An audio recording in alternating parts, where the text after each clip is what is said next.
ਕਟਿਐ ਤੁਧ ਡਿਠੇ ਸੱਚੇ ਪਾਤਸ਼ਾਹ, ਮਲ ਜਨਮ ਜਨਮ ਦੀ ਕਟਿਐ। ਸਤਨਾਮ ਵਾਹਿਗੁਰੂ ਸੇਵਾ। ਸਤਨਾਮ ਸ੍ਰੀ ਵਾਹਿਗੁਰੂ ਸਾਹਿਬ ਜੀ। ਗੁਰ ਸੇਵਾ ਤੇ ਭਗਤ ਕਮਾਈ, ਤਬ ਇਹ ਮਾਨਸ ਦੇਈ ਪਾਈ। ਇਸ ਦੇਹੀ ਕੋ ਸਿਮਰੇ ਦੇਵ, ਸੋ ਦੇਹੀ ਭਜ ਹਰਿ ਕੀ ਸੇਵ। ਗੁਰ ਸੇਵਾ ਤੇ ਭਗਤ ਕਮਾਈ। ਵਾਹਿਗੁਰੂ ਜੀ ਕਾ ਖਾਲਸਾ, ਵਾਹਿਗੁਰੂ ਜੀ ਕੀ ਫਤਿਹ। ਗਰੀਬ ਨਿਵਾਜ ਅੰਤਰਜਾਮੀ ਭਗਤ ਵਚਲ, ਚਵਰ ਛਤਰ ਤਖਤ ਦੇ ਮਾਲਿਕ, ਲੋਕ ਪਰਲੋਕ ਦੇ ਸਹਾਇਕ, ਧੰਨ ਧੰਨ ਸਤਿਗੁਰੂ ਸਾਹਿਬ ਸ੍ਰੀ ਗੁਰੂ ਗ੍ਰੰਥ ਸਾਹਿਬ ਸੱਚੇ ਪਾਤਸ਼ਾਹ ਜੀ ਦੀ ਪਾਵਨ ਪਵਿੱਤਰ ਹਜ਼ੂਰੀ ਦੇ ਵਿੱਚ ਸੁਭਾਇਮਾਨ ਸਾਹਿਬਾਂ ਦੀ ਸਾਜੀ ਨਿਵਾਜੀ ਗੁਰੂ ਰੂਪ ਗੁਰੂ ਖਾਲਸਾ ਸਾਧ ਸੰਗਤ ਜੀ, ਸਤਿਗੁਰਾਂ ਦੀ ਮਹਾਨ ਰਹਿਮਤ ਬਖਸ਼ਿਸ਼ ਕਿਰਪਾ ਦਾ ਸਦਕਾ ਆਪਾਂ ਨੂੰ ਸਾਹਿਬਾਂ ਦੇ ਪਾਵਨ ਦਰਬਾਰ ਦੀਆਂ ਹਾਜ਼ਰੀਆਂ ਭਰਨ ਦਾ ਸੁਭਾਗ ਪ੍ਰਾਪਤ ਹੋ ਰਿਹਾ ਹੈ। ਧੰਨ ਧੰਨ ਸਤਿਗੁਰੂ ਸਾਹਿਬ ਗੁਰੂ ਹਰਗੋਬਿੰਦ ਸਾਹਿਬ ਸੱਚੇ ਪਾਤਸ਼ਾਹ ਜੀ ਦੇ ਪਾਵਨ ਚਰਨਾਂ ਦੁਆਰਾ ਵਰਸਾਈ ਹੋਈ ਪਾਵਨ ਪਵਿੱਤਰ ਧਰਤੀ, ਸਤਿਗੁਰਾਂ ਦੀ ਮਹਾਨ ਰਹਿਮਤ ਬਖਸ਼ਿਸ਼ ਦੇ ਨਾਲ ਜਿੱਥੇ ਆਪ ਸਾਰੇ ਹੀ ਧੰਨ ਸਤਿਗੁਰੂ ਗੁਰੂ ਗ੍ਰੰਥ ਸਾਹਿਬ ਸੱਚੇ ਪਾਤਸ਼ਾਹ ਜੀ ਦੀ ਚਰਨਾਂ ਦੇ ਵਿੱਚ ਉਹਨਾਂ ਦੀ ਪਾਵਨ ਮਿਹਰ ਬਖਸ਼ਿਸ਼ ਰੋਜ਼ ਸਾਧ ਸੰਗਤ ਜੀ ਪ੍ਰਾਪਤ ਕਰਦੇ ਹੋ ਅਤੇ ਗੁਰਮੁਖਾਂ ਗੁਰਸਿੱਖਾਂ ਦੀ ਸਤ ਸੰਗਤ ਦੁਆਰਾ ਸੇਵਾ ਸਿਮਰਨ ਕਰਦੇ ਹੋਏ ਆਪਣੇ ਸਮੇਂ ਨੂੰ ਸਵਾਸਾਂ ਨੂੰ ਸਬਲੇ ਕਰਦੇ ਹੋ ਸਾਧ ਸੰਗਤ ਜੀ। ਸਤਿਗੁਰਾਂ ਦੀ ਮਹਾਨ ਰਹਿਮਤ ਦੇ ਨਾਲ ਇਹ ਮਨੁੱਖਾ ਦੇਹੀ, ਜਿਸ ਨੂੰ ਸਾਹਿਬ ਗੁਰੂ ਗ੍ਰੰਥ ਸਾਹਿਬ ਜੀ ਮਹਾਰਾਜ ਜੀ ਬਚਨ ਕਰਦੇ ਨੇ, ਕਬੀਰ ਮਾਨਸ ਜਨਮ ਦੁਲੰਭ ਹੈ, ਹੋਏ ਨ ਬਾਰਹ ਬਾਰ, ਜਿਉ ਬਾਲ ਫਾਲ ਪਾਕੈ ਭੋਏ ਗਿਰੈ, ਬਹੁਰ ਨ ਲਾਗੈ ਡਾਰ। ਭਾਈ ਮਨੁੱਖਾ ਜਨਮ ਬੜਾ ਦੁਰਲੱਭ ਹੈ, ਬੜਾ ਔਖਾ ਮਿਲਦਾ ਹੈ। ਜਿਵੇਂ ਰੁੱਖ ਦੇ ਨਾਲ ਫਲ ਲੱਗਾ ਟੁੱਟ ਕੇ ਦੁਬਾਰਾ ਲੱਗ ਨਹੀਂ ਸਕਦਾ, ਇਸ ਤਰ੍ਹਾਂ ਮਨੁੱਖਾ ਜਨਮ ਦੁਬਾਰਾ ਮਿਲਣਾ ਬਹੁਤ ਜ਼ਿਆਦਾ ਔਖਾ ਹੈ। ਇਹਨੂੰ ਸਫਲਾ ਕਰ ਲਵੋ। ਭਗਤ ਕਬੀਰ ਸਾਹਿਬ ਜੀ ਦੀ ਪਾਵਨ ਪਵਿੱਤਰ ਰਸਨਾ ਤੋਂ ਆਪਾਂ ਨੂੰ ਅੱਜ ਮੁਬਾਰਕ ਉਪਦੇਸ਼ ਸਰਵਣ ਕਰਨ ਦਾ ਸੁਭਾਗ ਮਿਲ ਰਿਹਾ ਹੈ।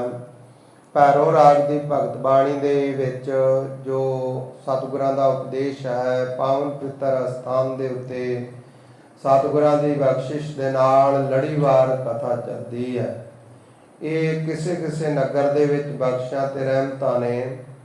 ਬਹੁਤ ਸਾਰੇ ਇਤਿਹਾਸਕ ਅਸਥਾਨ ਹਨ, ਪਰ ਉੱਥੇ ਵੀ ਸਤਿਗੁਰਾਂ ਦੀ ਮਹਿਮਾ ਵਡਿਆਈ ਕਥਾ ਕੀਰਤਨ ਰੋਜ਼ ਰੂਟੀਨ ਵਿੱਚ ਨਿਤਨੇਮ ਦੇ ਵਿੱਚ ਨਹੀਂ ਹੁੰਦਾ।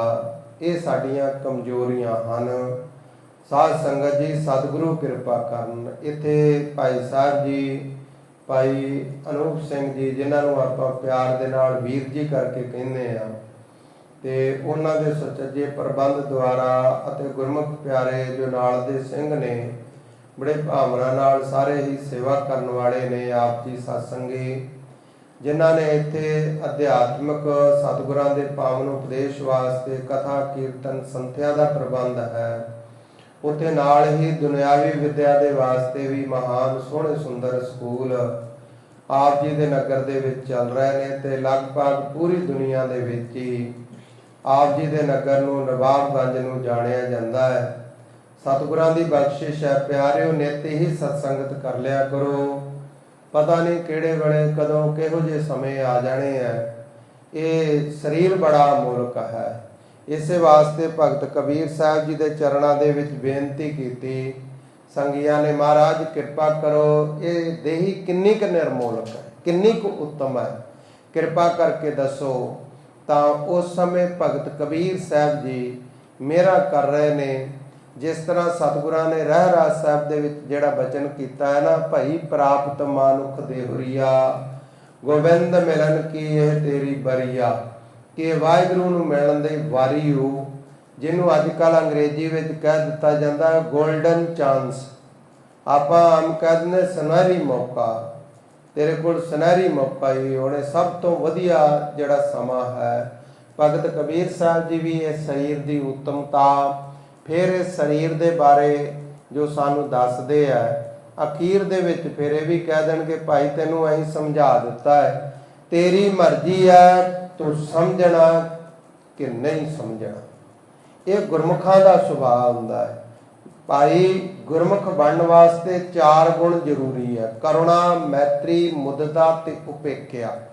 ਕਰੁਣਾ ਹਰ ਇੱਕ ਤੇ ਤਰਸ ਕਰਨਾ, ਮੈਤਰੀ ਹਰ ਇੱਕ ਦੇ ਨਾਲ ਮਿੱਤਰ ਵਿਹਾਰ ਰੱਖਣਾ, ਜਿਵੇਂ ਮਿੱਤਰ ਦਾ ਭਲਾ ਚਾਹੁੰਦਾ ਇਸ ਤਰ੍ਹਾਂ ਹਰ ਇੱਕ ਦਾ ਭਲਾ ਚਾਹਣਾ। ਮੁਦਤਾ ਪ੍ਰਸੰਨ ਰਹਿਣਾ ਭਾਣੇ ਵਿੱਚ ਹਰ ਸਮੇਂ।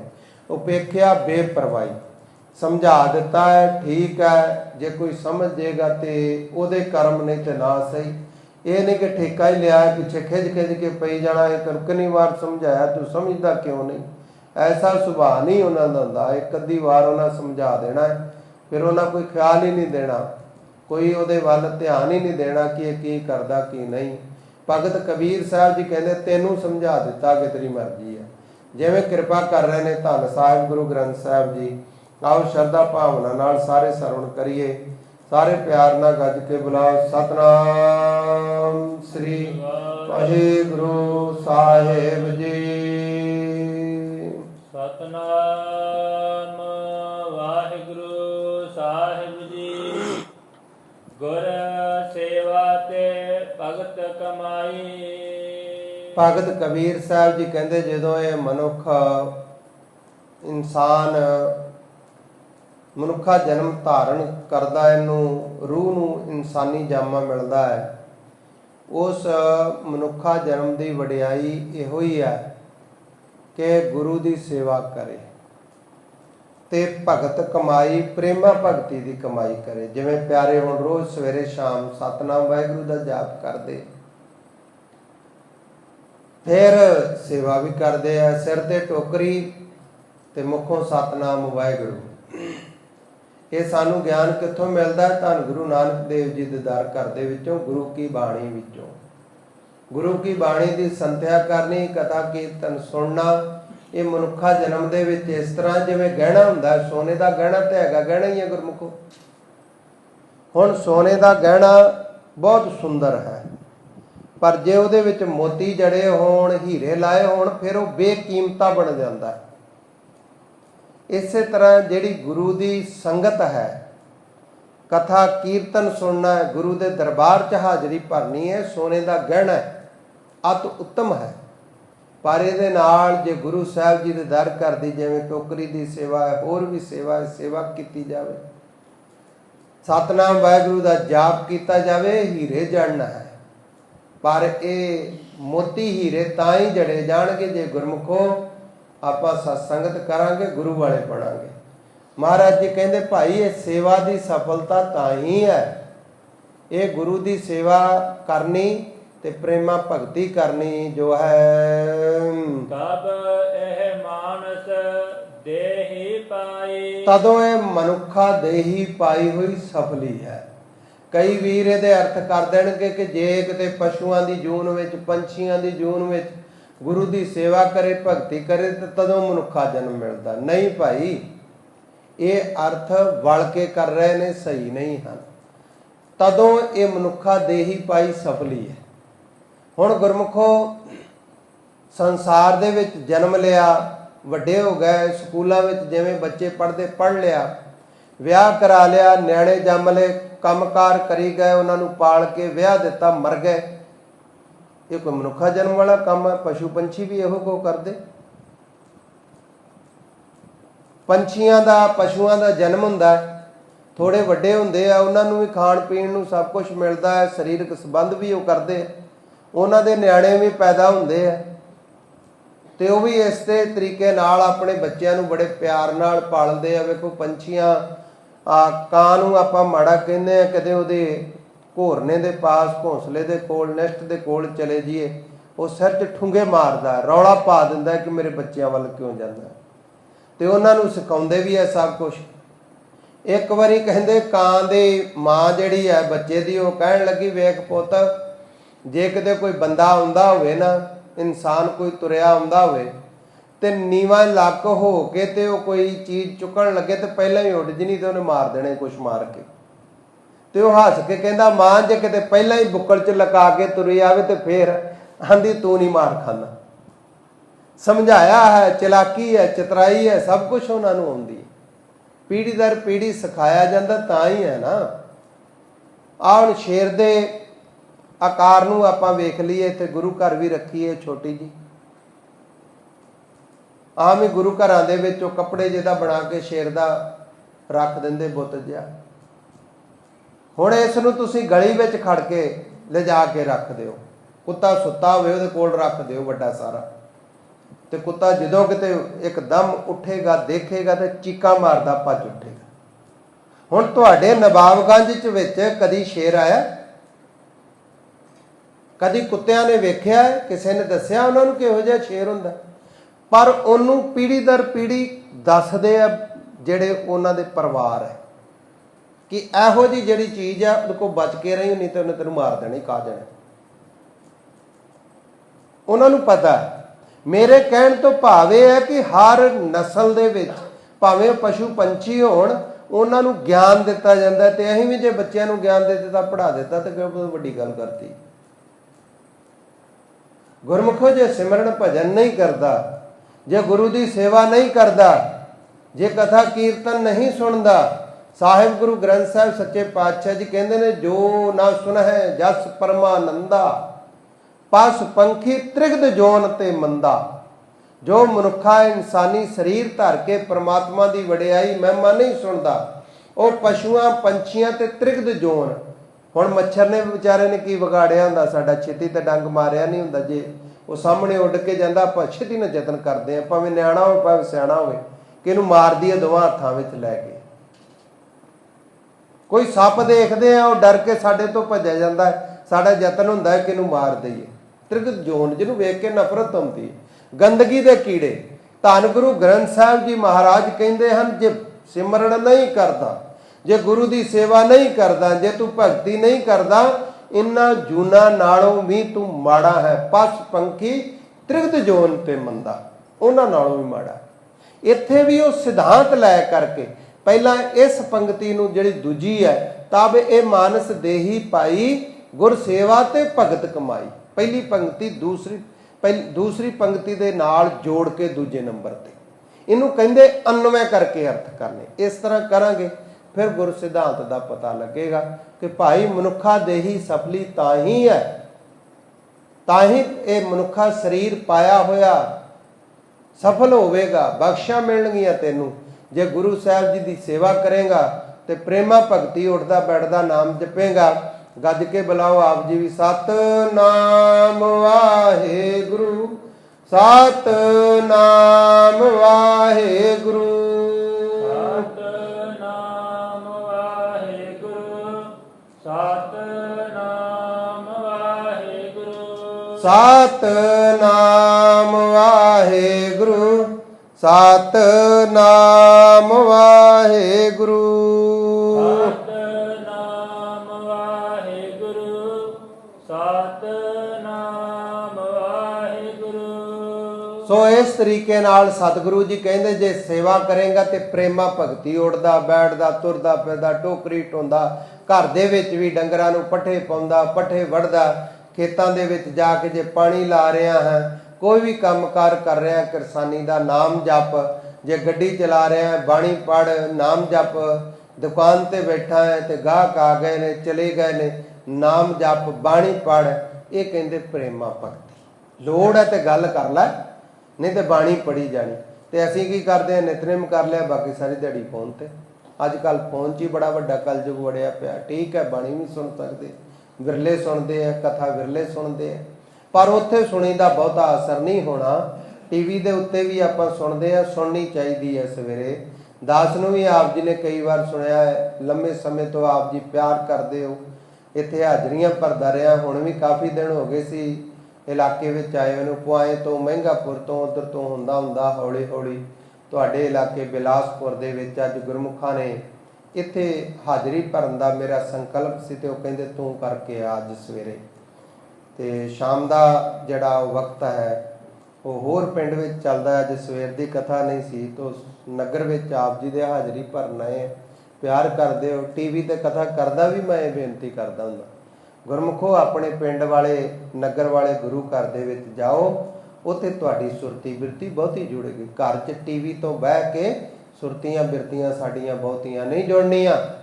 ਇਹਦਾ ਕਾਰਨ ਮੈਂ ਦੱਸ ਦਿੰਦਾ ਹੈ, ਕਿਉਂਕਿ ਤੁਸੀਂ ਕਿਹੜਾ ਟੀਵੀ ਦੇ ਸਾਹਮਣੇ ਗੁਰੂ ਗ੍ਰੰਥ ਸਾਹਿਬ ਦੇ ਦਰਸ਼ਨ ਕਰਕੇ ਮੱਥਾ ਟੇਕਦੇ ਹੋ।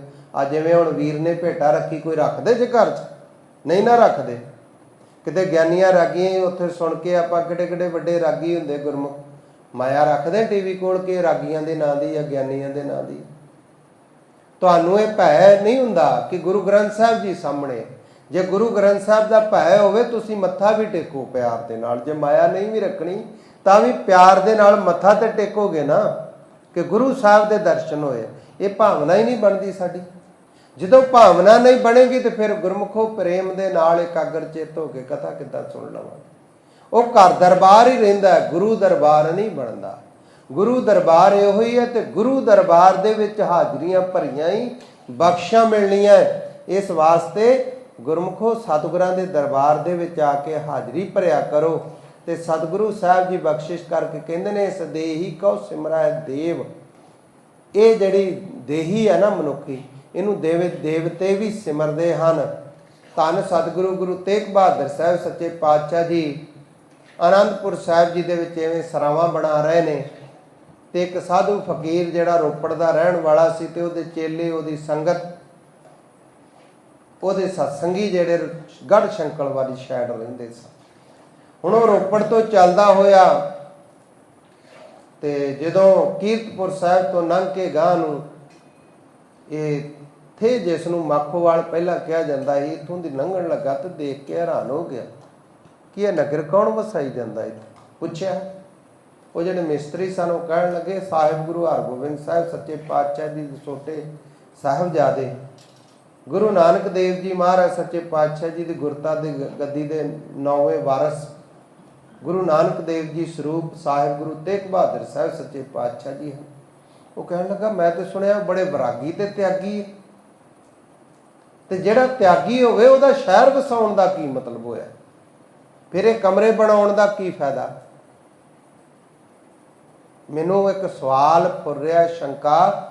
ਕਹਿੰਦੇ ਆਪਣੇ ਪੀਰ ਨੂੰ, ਗੁਰੂ ਨੂੰ ਪੁੱਛ ਕੇ ਦੱਸੋਗੇ ਕਿ ਇੱਥੇ ਤੁਸੀਂ ਸ਼ਹਿਰ ਵਸਾਈ ਜਾਂਦੇ, ਨਗਰ ਵਸਾਈ ਜਾਂਦੇ, ਆਪਣੇ ਮੁਰੀਦਾਂ ਦਾ ਭਲਾ ਕਿਵੇਂ ਕਰੋਗੇ? ਤੁਸੀਂ ਐਡੇ ਵੱਡੇ ਪ੍ਰਬੰਧ ਵਿੱਚ, ਜੰਜਾਲ ਵਿੱਚ ਪਾ ਰਹੇ।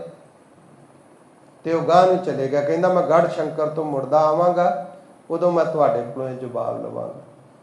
ਉਹ ਚਲੇ ਗਿਆ। ਜਦੋਂ ਵਾਪਸ ਆਇਆ ਤਾਂ ਉਹਨੇ ਮਿਸਤਰੀਆਂ ਨੂੰ ਪੁੱਛਿਆ। ਉਹ ਕਹਿਣ ਲੱਗੇ ਕਿ ਅਸੀਂ ਸਤਿਗੁਰੂ ਸਾਹਿਬ ਜੀ ਨੂੰ ਬੇਨਤੀ ਕੀਤੀ ਸੀ ਦਰਬਾਰ 'ਚ ਜਾ ਕੇ। ਉਹ ਕਹਿੰਦੇ ਸੀ ਕਿ ਜਦੋਂ ਆਵੇ ਤੇ ਮੇਰੇ ਕੋਲ ਲੈ ਆਇਓ। ਉਹਨੇ ਸੋਚਿਆ ਕਿ ਚਲੋ ਸਾਧੂ ਸੰਤ ਗੁਰਮੁਖ ਪੀਰ, ਉਹਨਾਂ ਨੂੰ ਮਿਲਣ ਦਾ ਜਿਹੜਾ ਹੈ ਪੁੰਨ ਹੁੰਦਾ ਹੈ। ਭਗਤ ਕਬੀਰ ਸਾਹਿਬ ਜੀ ਕਹਿੰਦੇ, ਕਬੀਰ ਏਕ ਘੜੀ ਆਦੀ, ਘੜੀ ਆਦੀ ਹੂੰ ਤੇ ਆਦ, ਭਗਤਨ ਸੇਤੀ ਗੋਸ਼ਟੇ ਜੋ ਕੀਨੇ ਸੋ ਲਾਭ। ਸਾਨੂੰ ਸਤਿਗੁਰੂ ਜੀ ਉਪਦੇਸ਼ ਦਿੰਦੇ, ਭਾਈ ਹਰ ਧਰਮ ਵਿੱਚ ਇਹ ਉਪਦੇਸ਼, ਜੇ ਸਤਿਪੁਰਖਾਂ ਨੂੰ, ਸਤਸੰਗਤ ਨੂੰ ਮਿਲੋਗੇ ਤਾਂ ਤੁਹਾਡਾ ਭਲਾ ਹੀ ਹੋਏਗਾ। ਉਹ ਪੀਰ ਜੀ ਸਿਆਣੇ ਸਨ, ਕੋਈ ਕੱਟੜਵਾਦ ਵਾਲੇ ਨਹੀਂ ਸੀ। ਕੱਟੜਵਾਦ ਤੋਂ ਭਾਵ ਹੁੰਦਾ ਹੈ ਕਿ ਲੋੜ ਤੋਂ ਵੱਧ ਐਵੇਂ ਹੀ ਫਜ਼ੂਲ ਸ਼ੰਕੇ ਕਰਨੇ। ਉਹ ਕੱਟੜਵਾਦ ਨਹੀਂ ਹੁੰਦਾ ਜਿਹੜਾ ਧਰਮ ਦੇ ਉੱਤੇ ਪਰਪੱਕ ਰਹਿਣਾ ਹੈ। ਉਹ ਗੁਰਮੁਖੋ ਕੱਟੜਪੁਣਾ ਨਹੀਂ ਹੁੰਦਾ, ਉਹ ਸਚਾਈ ਹੁੰਦੀ ਹੈ। ਸਚਾਈ ਦੇ ਉੱਤੇ ਅਟਲ ਰਹਿਣਾ ਇਹ ਵਿਰਲੇ ਧਰਮੀਆਂ ਦੇ ਹਿੱਸੇ ਆਉਂਦਾ। ਕੱਟੜਪੁਣਾ ਹੁੰਦਾ ਐਵੇਂ ਝੂਠ ਤੇ ਜਿੱਦੀ ਜਾਣਾ। ਅਸੀਂ ਜਾਣ ਬੁੱਝ ਕਰਕੇ ਕਈ ਗੱਲਾਂ ਨੂੰ ਕੱਟੜਪੁਣਾ ਲੈ ਲਿਆ ਹੈ। ਨਹੀਂ ਗੁਰਮੁਖੋ, ਉਹ ਸਚਾਈ ਹੈ। ਸੋ ਇਧਰ ਮੈਂ ਨਾ ਜਾਵਾਂ, ਸਮਾਂ ਵੀ ਬਹੁਤਾ ਨਹੀਂ ਹੈ। ਮਨੁੱਖਾ ਦੇਹੀ ਨੂੰ ਕਿਸ ਤਰ੍ਹਾਂ ਦੇਵਤੇ ਸਮਝਦੇ, ਸਿਮਰਦੇ ਹੈ, ਚੇਤੇ ਕਰਦੇ, ਯਾਦ ਕਰਦੇ, ਕਿਤੇ ਅਸੀਂ ਇਨਸਾਨ ਬਣੀਏ ਤੇ ਜਾ ਕੇ ਫਿਰ ਬੰਦਗੀ ਕਰੀਏ ਤੇ ਮੁਕਤ ਹੋਈਏ। ਸਾਹਿਬ ਗੁਰੂ ਤੇਗ ਬਹਾਦਰ ਸਾਹਿਬ ਸੱਚੇ ਪਾਤਸ਼ਾਹ ਜੀ ਦੇ ਦਰਬਾਰ ਵਿੱਚ ਉਹ ਪੀਰ ਜੀ ਪਹੁੰਚੇ ਹੈ, ਮੁਸਲਮਾਨ ਸਾਧੂ ਪਹੁੰਚਿਆ, ਜਾ ਕੇ ਆਪਣੇ ਧਰਮ ਅਨੁਸਾਰ ਨਮਸਕਾਰ ਕੀਤੀ। ਸਤਿਗੁਰਾਂ ਨੇ ਬੜੇ ਪਿਆਰ ਨਾਲ ਬਿਠਾਇਆ। ਸਾਹਿਬ ਗੁਰੂ ਤੇਗ ਬਹਾਦਰ ਸਾਹਿਬ ਸੱਚੇ ਪਾਤਸ਼ਾਹ ਕਹਿੰਦੇ, ਪੀਰ ਜੀ ਅੱਖਾਂ ਨਾਲ ਦੇਖਣਾ ਚਾਹੁੰਦੇ ਹੋ ਕਿ ਸੁਣਨਾ ਹੀ ਚਾਹੁੰਦੇ ਕੇਵਲ? ਕਹਿੰਦਾ ਮਹਾਰਾਜ ਜੇ ਦਿਖਾ ਦਿਓ ਤੇ ਬੜਾ ਕਿਰਪਾ ਹੋਏਗੀ, ਬੜਾ ਸਵਾਬ ਮਿਲੇਗਾ, ਪੁੰਨ ਮਿਲੇਗਾ, ਭਲਾ ਹੋਏਗਾ।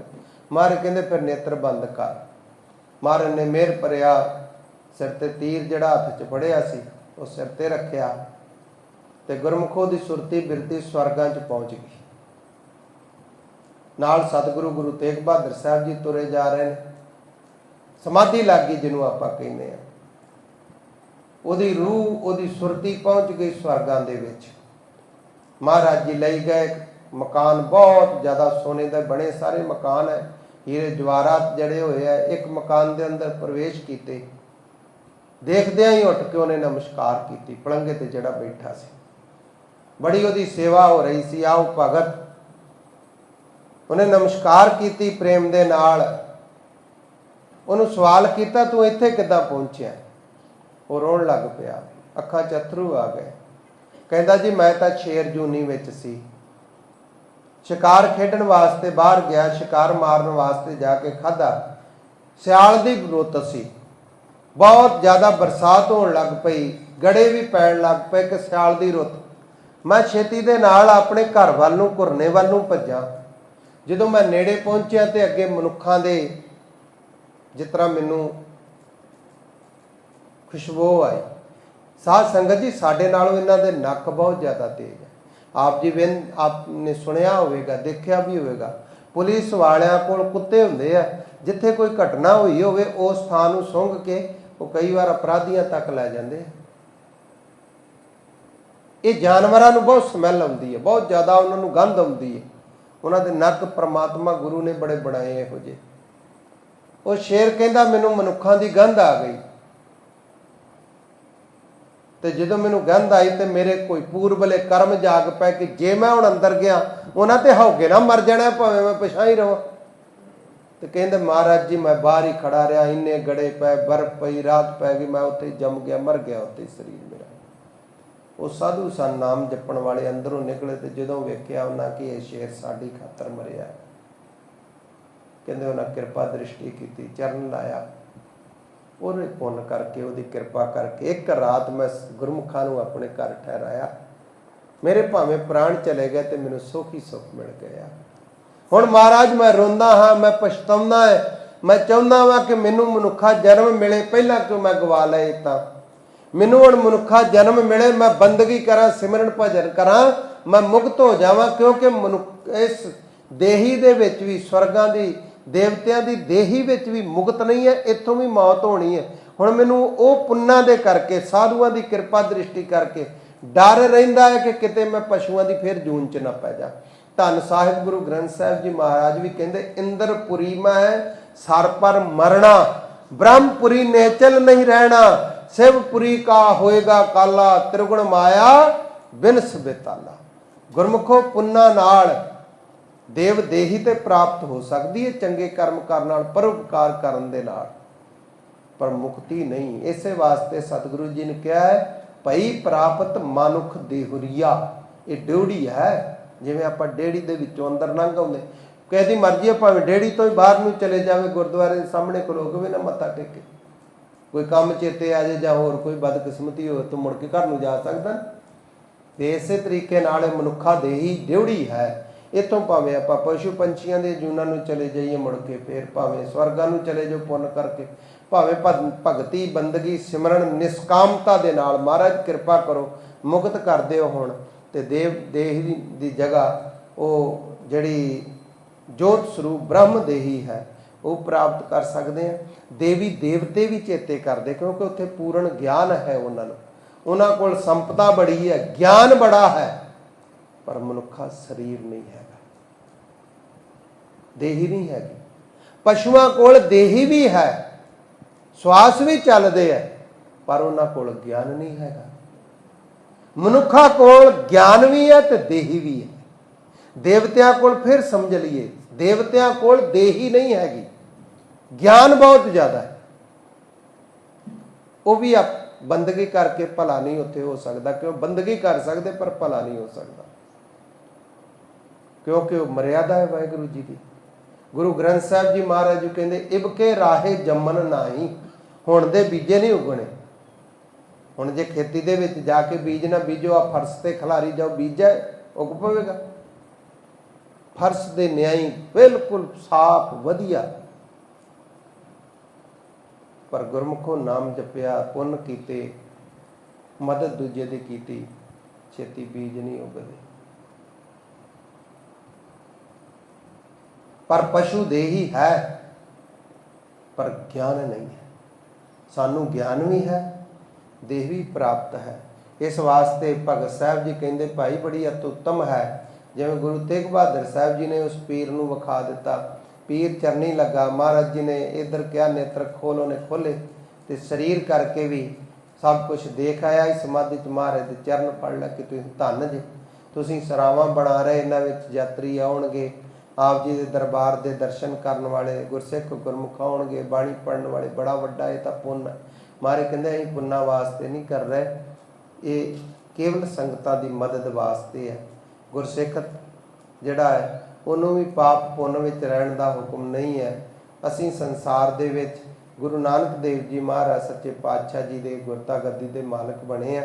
ਇਹ ਗੁਰੂ ਨਾਨਕ ਦੇਵ ਜੀ ਕਿਰਪਾ ਕਰ ਰਹੇ ਨੇ, ਜਿਨ੍ਹਾਂ ਨੇ ਬਚਨ ਕੀਤਾ ਹੈ, ਗੁਰਸਿੱਖ ਜਿਹੜਾ ਹੈ ਪੁੰਨੀ ਪਾਪੀ ਆਖਣ ਨਾਹੇ। ਪੁੰਨੀ ਤੇ ਪਾਪੀ ਨਹੀਂ ਗੁਰਸਿੱਖ ਕਿਹਾ ਜਾ ਸਕਦਾ।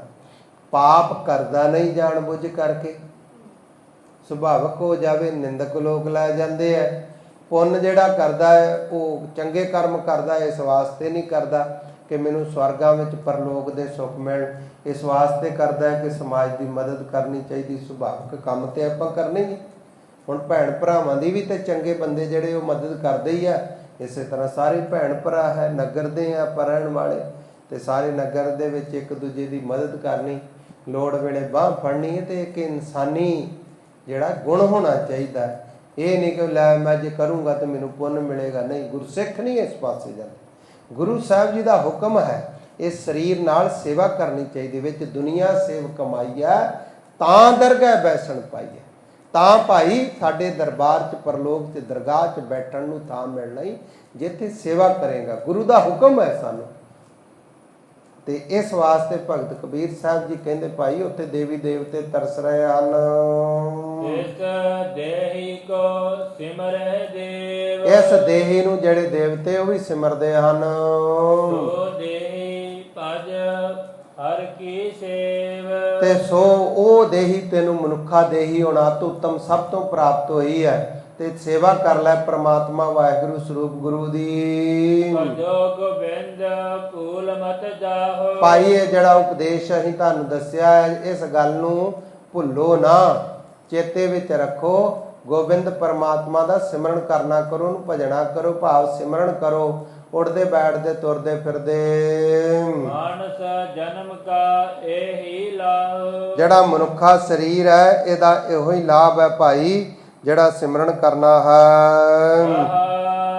ਵਿਸਰਾਮ ਦੇ ਕਰਕੇ ਕਹਿੰਦੇ ਹਨ, ਜਬ ਲਗ ਜਰਾ ਰੋਗ ਨਹੀਂ ਆਇਆ। ਮਹਾਰਾਜ ਕਿੰਨਾ ਕੁ ਚਿਰ ਕਹਿੰਦੇ ਭਾਈ, ਜਿੰਨੇ ਚਿਰ ਤੱਕ ਜਰਾ ਨਾਮ ਉਹਦਾ ਬੁਢੇਪੇ ਦਾ, ਜਰਾ ਨਾਮ ਬਿਮਾਰੀ ਦਾ ਵੀ ਹੁੰਦਾ। ਬਿਮਾਰੀ ਹੈ, ਜਿੰਨੀਆਂ ਮਰਜ਼ੀ ਤਾਕਤ ਦੀਆਂ ਦਵਾਈਆਂ ਖਾ ਲਓ, ਜਿੰਨੀ ਮਰਜ਼ੀ ਚੰਗੀਆਂ ਖੁਰਾਕਾਂ ਖਾ ਲਓ, ਇਸ ਸਰੀਰ ਨੇ ਕਮਜ਼ੋਰ ਹੋ ਹੀ ਜਾਣਾ, ਚੱਲਣਾ ਹੈ ਬਸ।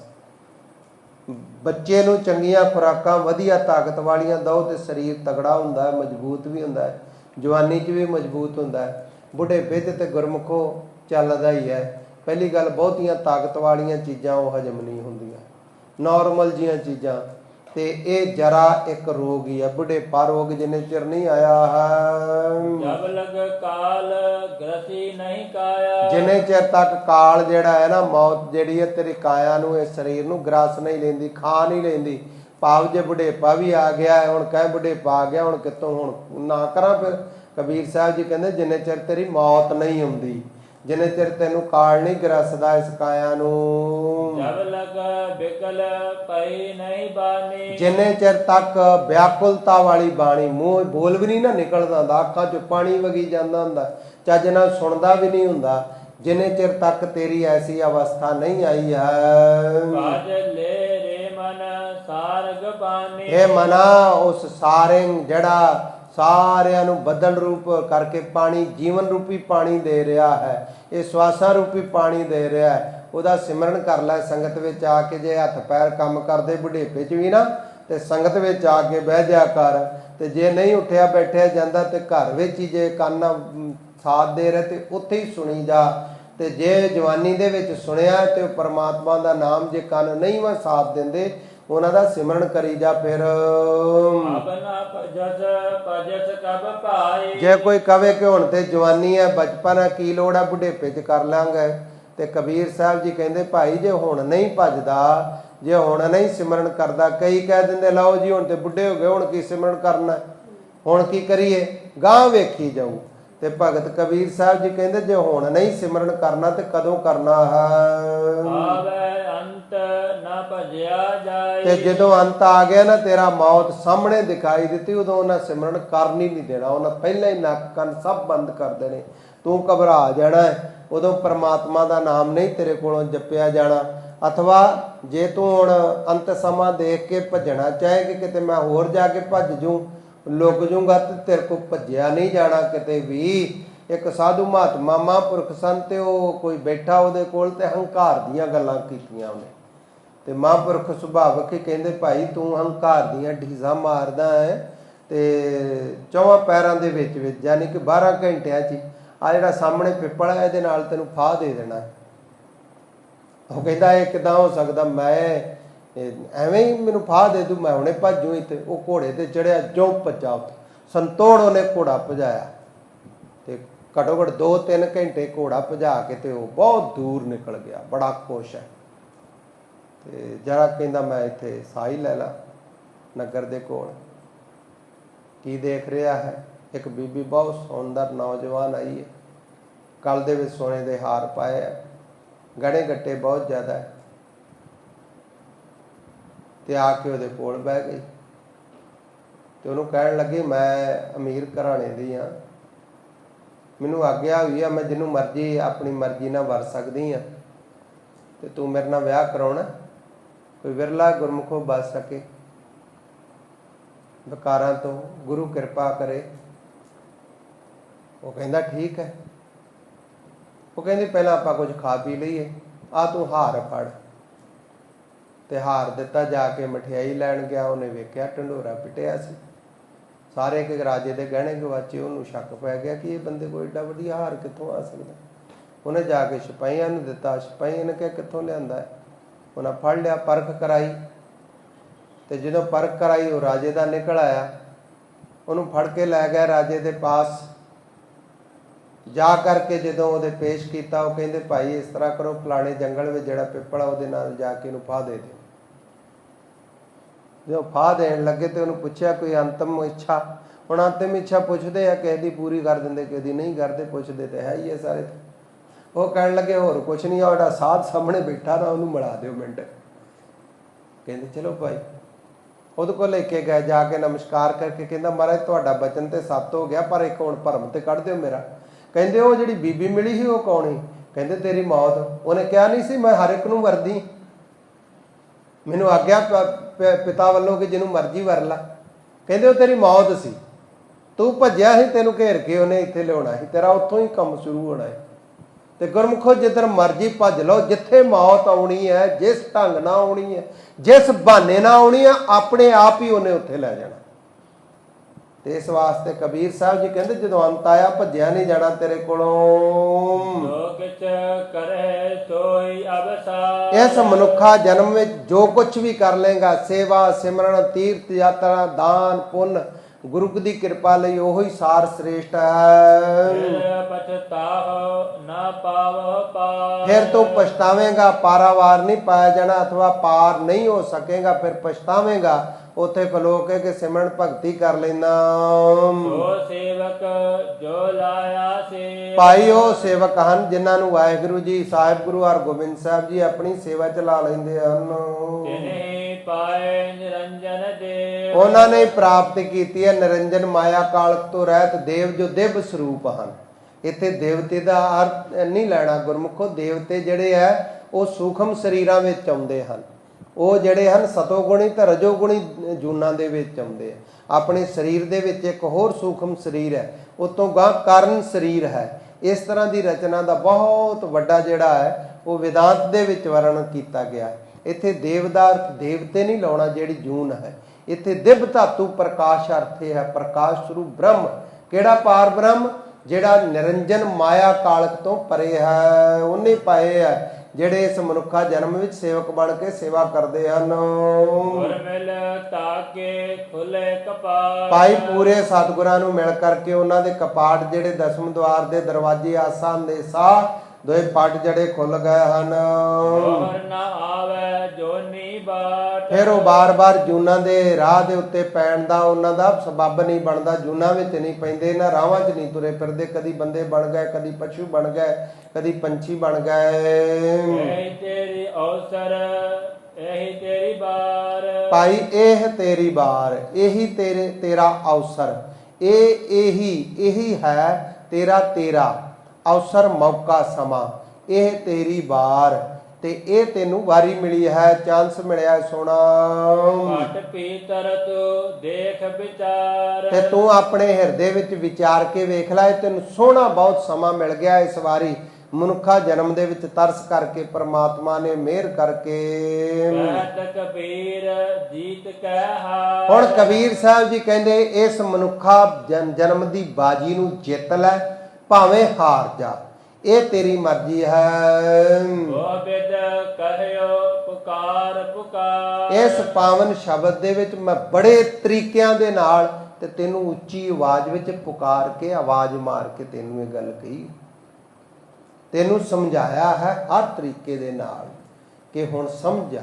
ਰਾਮਚੰਦਰ ਜੀ ਦੇ ਸਮੇਂ ਵੀ ਇੱਕ ਘਟਨਾ ਹੁੰਦੀ ਗੁਰਮੁਖੋ, ਮੁਆਫੀ ਬਖਸ਼ਣੀ ਜੇ ਕੋਈ ਮਿੰਟ ਵੱਧ ਲੱਗ ਜਾਵੇ। ਉਹਦੇ ਵਿੱਚ ਬਚਨ ਆਉਂਦਾ ਹੈ ਕਿ ਇਸ ਤਰ੍ਹਾਂ ਦਰਬਾਰ ਸਜਿਆ ਸੀ। ਵਸ਼ਿਸ਼ਟ ਜਿਹੜੇ ਗੁਰਦੇਵ ਸਨ ਉਹ ਕਥਾ ਕਰ ਰਹੇ ਸੀ ਤੇ ਰਾਮਚੰਦਰ ਜੀ ਹੱਥ ਤੇ ਹੱਥ ਮਾਰ ਕੇ ਹੱਸ ਪਏ। ਵਸ਼ਿਸ਼ਟ ਮੁਨੀ ਜੀ, ਇਹ ਯੋਗ ਵਸ਼ਿਸ਼ਟ ਦੇ ਵਿੱਚ ਆਉਂਦਾ ਹੈ।